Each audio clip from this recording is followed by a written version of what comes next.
Assalamualaikum warahmatullahi wabarakatuh.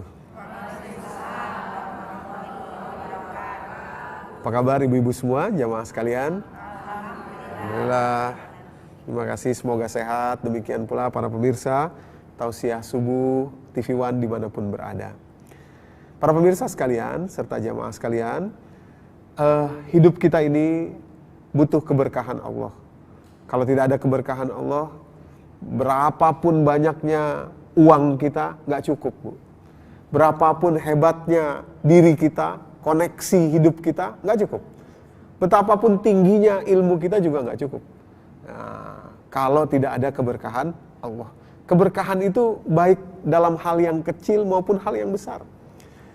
Nah, jadi keberkahan Allah itulah kunci kualitas hidup kita. Nah, untuk bisa meraih keberkahan Allah itu, maka ada sifat-sifat yang harus kita hindari. Kenapa? Karena Allah menjelaskan sudah ada makhluk yang tertutup pintu keberkahan hidupnya selama-lamanya. Namanya iblis. Kalau kita ikuti sifat dia, kalau kita punya sifat yang dia miliki, maka artinya pun kita mengikuti sama seperti dia, yakni menutup pintu keberkahan hidup kita. Dan Allah jelaskan itu dengan gamblang. Oleh karenanya, pagi hari ini kita akan menjelaskan satu lagi sifat yang dipunyai oleh iblis, yakni victim mentality. Nah, mana dalilnya? Silahkan nanti ibu-ibu buka. Jamaah sekalian di rumah pun bisa membuka surat Al-A'raf, menjadi pegangan kita ini, surat ke-7, ayat yang ke-16. Ya. Ayat ke-16 dari surat Al-A'raf. Kita perhatikan di situ kalimatnya. Auzubillahi minasyaitonirrajim. Jadi ketika iblis diusir oleh Allah Subhanahu wa taala dari surga, dia bilang begini. Qala fabima aghwaytani la'aqudanna lahum siratal mustaqim. Iblis bilang di hadapan Allah, "Ya Allah, karena Engkau telah mengizinkan saya jadi tersesat, karena Engkau telah mentakdirkan saya tersesat, saya begini kan karena takdir-Mu." Perhatikan bagaimana iblis memposisikan dirinya sebagai orang yang menjadi korban. Bukan orang si iblis ya. Iblis memposisikan dirinya sebagai korban. Bahkan menyalahkan semuanya termasuk Allah. Termasuk Allah. Dia katakan, saya ulangi kalimatnya, qala fabima aghwaytani, karena Engkau telah mentakdirkan saya begini. Fabima aghwaytani la'aqudanna lahum siratal mustaqim, maka saya akan menyesatkan anak cucu Adam dari jalanmu yang lurus karena Engkau telah mentakdirkan saya begini. Ini sifat iblis, Bu. Jadi, ketika dalam kehidupan kita tanpa sadar, kalau terjadi konflik, kalau terjadi dispute, kalau terjadi sesuatu yang tidak enak gitu misalkan dengan orang lain, dengan siapapun, tolong lihat di mana posisi kita berada. Apakah kita sering mengatakan misalkan, ini gara-gara dia, gara-gara itu, gara-gara anu, gara-gara si itu, gara-gara si ini, gara-gara si itu, tanpa sadar ada orang yang kalau kita perhatikan, semua orang tuh salah di mata dia. Cuma satu orang aja yang gak pernah dia salahkan. Siapa? Dirinya sendiri. Dirinya sendiri. Ustadz, kenapa ya? Kok anak saya, udah saya masukin pesantren, udah saya masukin sekolah yang islami, tapi kok kayaknya nggak ada tanda-tanda keislaman? Apa gara-gara suami saya ya kurang perhatian kepada dia? Apa gara-gara kakak-kakaknya ya kurang perhatian sama dia? Apa gara-gara guru-gurunya ya kurang memberikan pendidikan yang baik kepada dia? Apa gara-gara lingkungan sekolahnya ya? Apa gara-gara kawan-kawannya ya? Apa gara-gara ini? Apa gara-gara itu? Dari semua percakapan itu tanpa disadari cuma satu orang yang nggak pernah disebut. Dirinya sendiri. Nah, ini tertutup pintu keberkahan Allah. Jelas saja sulit berkah Allah masuk karena orang tidak mau membuka dirinya, tidak mau mengevaluasi dirinya. Kalau dia ada persoalan, ada satu persoalan, ada satu permasalahan, kemudian dia introspeksi diri. Kenapa ya Ustadz? Apa karena saya begini? Apa karena saya begitu? Apa karena saya terlalu keras? Apa karena saya terlalu terlalu ini, terlalu itu? Ah, ini enak. Karena sudah membuka diri untuk evaluasi.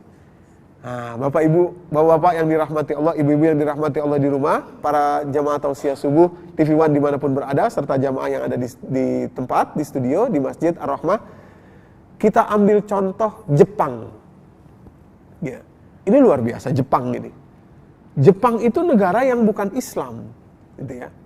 Tapi ketika terjadi bom atom Hiroshima tahun 45 itu, dikirimkan bom atom tanggal 6 Agustus dan tanggal 9 di atas kota Hiroshima tanggal 6, di atas kota Nagasaki tanggal 9. Hancur lebur Jepang itu. Sampai ratusan ribu orang yang wafat gitu. Yang menariknya adalah sejak saat itu sampai hari ini bahkan tidak pernah kita dengar pemerintah Jepang menyalahkan sekutu Amerika, Rusia ketika itu masih Uni Soviet maksud saya, dan Inggris. Ya. Uni Soviet, Amerika dan Inggris berkumpul tanggal 27 Julinya di sebuah kota kecil di Jerman namanya Potsdam, memberikan warning kepada Jepang agar Jepang menyerah, kalau tidak akan dibom atom, dan betul-betul terjadi. Jepang tidak pernah menyalahkan. Kenapa? Karena Jepang tahu juga, karena dia juga adalah pelaku perang. Makanya kemudian kita saksikan janji Allah, kalau seseorang mengamalkan Al-Quran, bahkan bukan negara muslim, tapi dapat benefitnya walaupun hanya di dunia. Jepang, kita tahu ibu-ibu yang dirahmati Allah, jamaah sekalian, dalam hal ini kita harus belajar dari situ. Setelah bom atom Hiroshima Nagasaki, mereka langsung introspeksi diri.